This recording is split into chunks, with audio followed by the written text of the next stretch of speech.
What is going on, guys? Welcome back to the channel. Guys, I wanted to send this quick message to you before we get into today's episode. Let me start off by giving a big, huge shout out to Germany.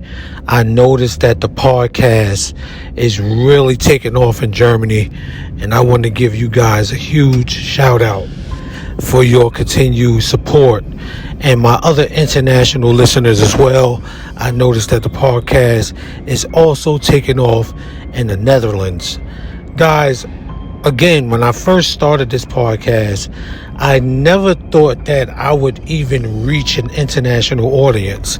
I never thought that. So when I take the time to send my appreciation to my international listeners, that does not mean I'm excluding my listeners here in the United States. Everyone who checks out this podcast, your listenership is greatly appreciated. So guys, I wanted to send this message to you. Today's episode is a lot shorter than the last 3 episodes that I put out for this excuse me guys, it's not coming to me. Basically these fluke stories. They're not real stories, they're fake stories. They're actually the stories of the characters that are going to be in the evolution of a killer story itself.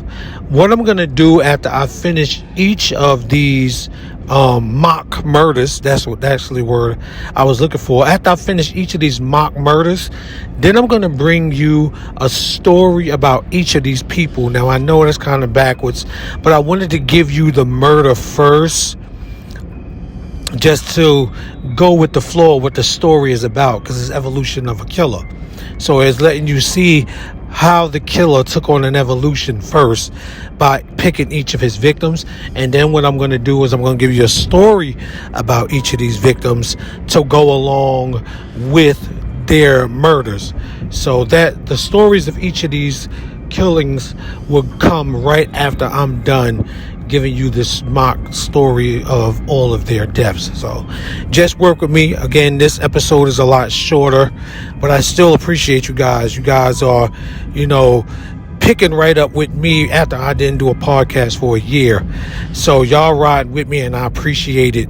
And I noticed since I've been gone for a year and came back, that's why I gave a shout out to Germany, because the listeners there have really picked up in the last month, and I'm appreciative for people listening to this podcast all the way in Germany. So salute to Germany, salute to the Netherlands, all my other international listeners and listeners here in the United States. You guys are amazing. I appreciate you. Your support is always appreciated here on the Evolution of a Killer podcast. And I will catch you guys on the next story. Peace out. The sun shines brightly on the outdoor basketball court surrounded by a chain link fence.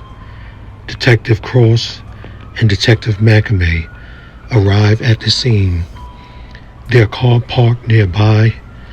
Jason Taylor's lifeless body lies face down on the concrete, a basketball rolling away from his outstretched hands. His neck bears the telltale signs of a bruising, indicating a struggle. Looks like we've got ourselves a potential homicide, Mac. Definitely. Doesn't look like an accident. Let's find out what happened. The medical examiner is right over there.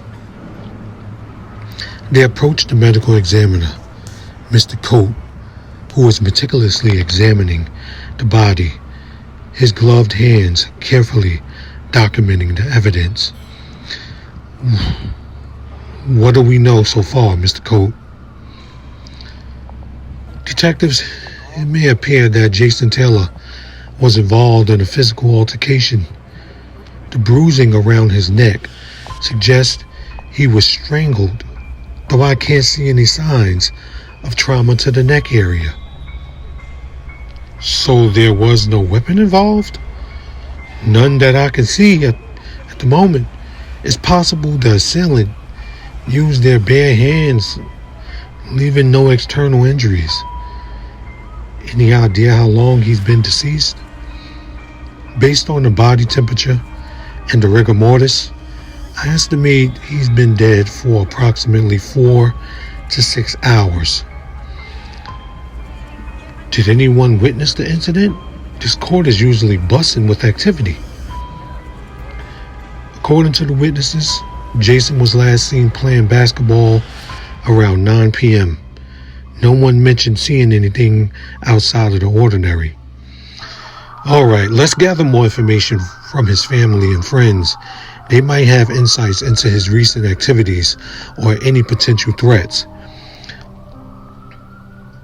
They leave the basketball court, determined to uncover the truth behind Jason Taylor's mysterious death. The basketball player.